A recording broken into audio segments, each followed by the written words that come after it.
tadi laula an hadanallah rabbi shrah sadri wa yassir li amri wahlul 'uqdatam min lisan yafqahu qawli amma ba'du. Pertama-tama marilah kita mengucapkan puji syukur kepada Allah Subhanahu wa taala. Dengan izin dan kuasanya lah kita masih sempat menghadiri reses persidangan kedua tahun 2023 yang dinahkodai langsung oleh yang terhormat Bapak Haji Lahdudin Hambali SMSI sebagai Wakil Ketua DPRD Kabupaten Buleleng. Yang kami hormati beliau Bapak Wakil Ketua DPRD Kabupaten Buleleng Bapak Haji Lahdudin. Yang kami hormati Pihak Dinas Perikanan dan Kelautan Kabupaten Buleleng yang sempat hadir pada sore hari ini.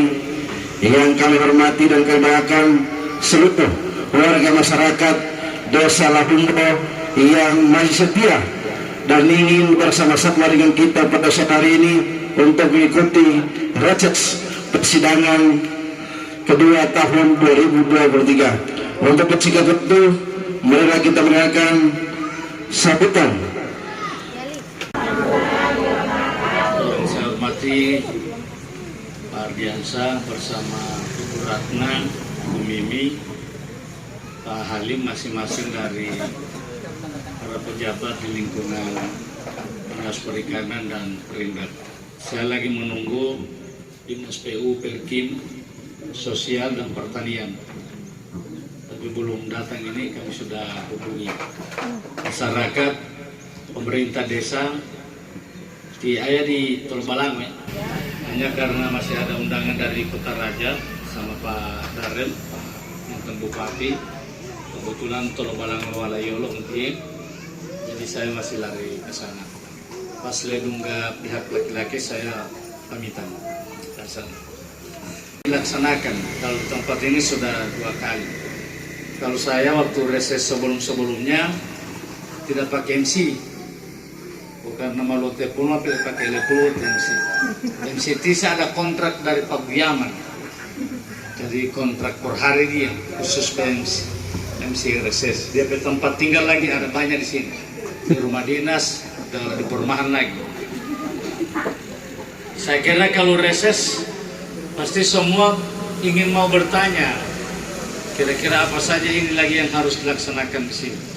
Memang untuk tahun ini, sebagaimana permintaan masyarakat kemarin bahwa ditambahkan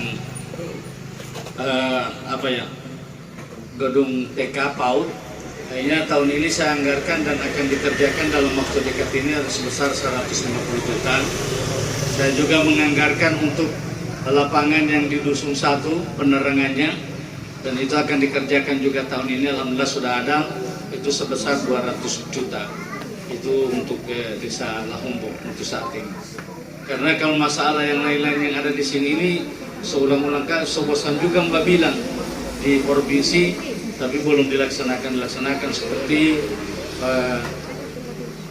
penangkal banjir ini. Itu tetap ulangi oleh masyarakat bilang, saya juga ulang-ulang bilang, bahkan saya ulang-ulang foto, karena ini belum boleh dilaksanakan oleh daerah. Sampai hari ini, Bapak Ibu sekalian, sampai ini hari, itu pengalihan jalan, lama jalan yang merusak, karena itu belum boleh jadi jalan nasional. Itu masuk sebatas usulan, dan itu dilaksanakan oleh Balai Jalan nanti setelah terjadi pengalihan jalan. Namun kalau ada hal-hal lain yang ingin ditanyakan terkait dengan misalnya perikanan, terkait dengan misalnya UMKM, saya kebetulan ada para kabit-kabit ini yang hadir dengan teman-teman, silakan didiskusikan dan ditanyakan. Kalau misalnya ada yang terkait dengan dinas lain yang belum sempat ditanya, ya nanti kita akan tanya lagi langsung. Makanya saya bilang, kalau begini modelnya harus saya ini didampingi oleh SKPD untuk melaksanakan reses supaya tidak tabrakan Bapak Ibu sekalian.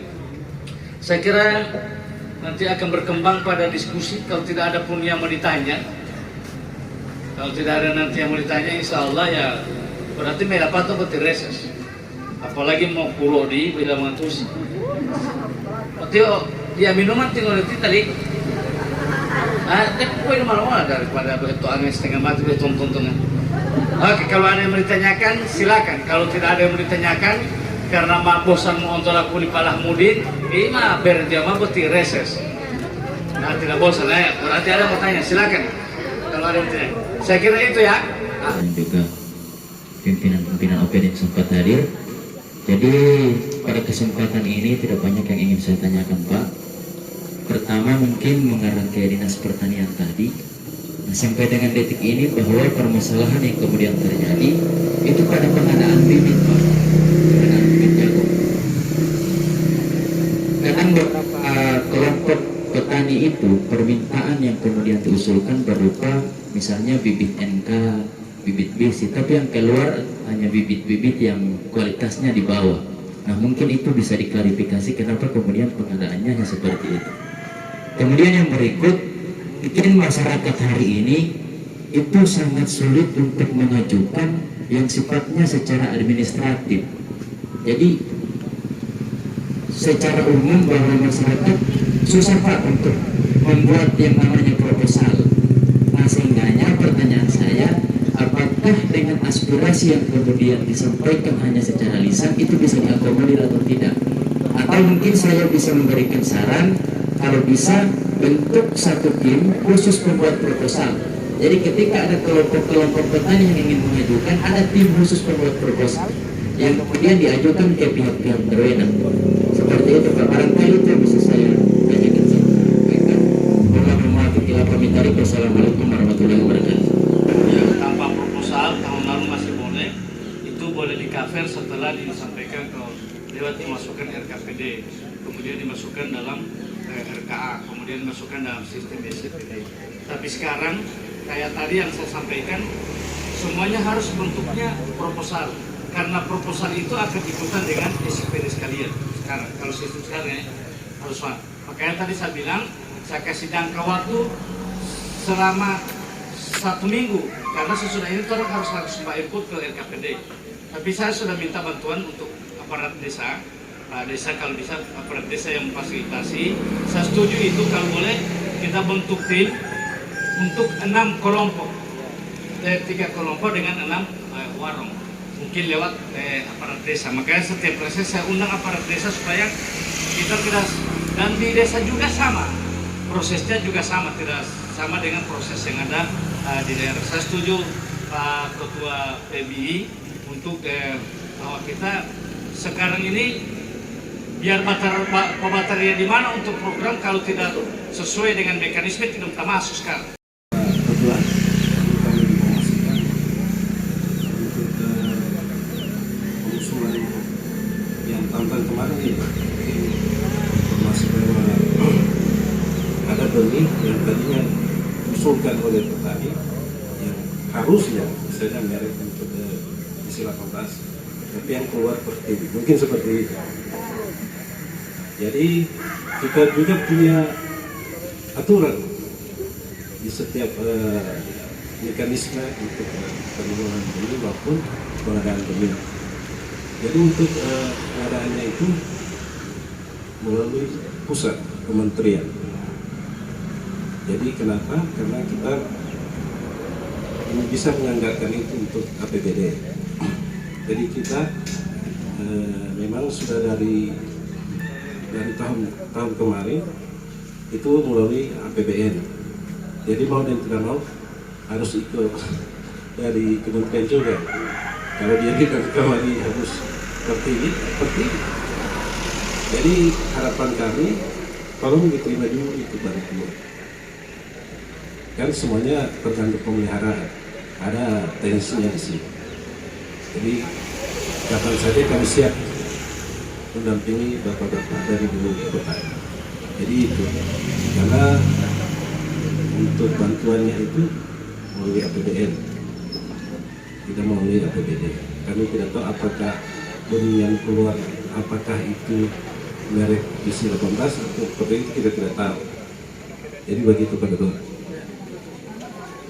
Jadi sejak tahun 2021, 2020 ini APBD tidak lagi. biasanya ada APBN, ada APBD. Kemudian atau tidak ada APBD, ada APBN tapi diserahkan semua di daerah. Nah, untuk sekarang khusus bibit semua diambil oleh Kementerian Pertanian. Mereka yang tender, mereka yang tentukan jenis pupuknya, jenis bibitnya.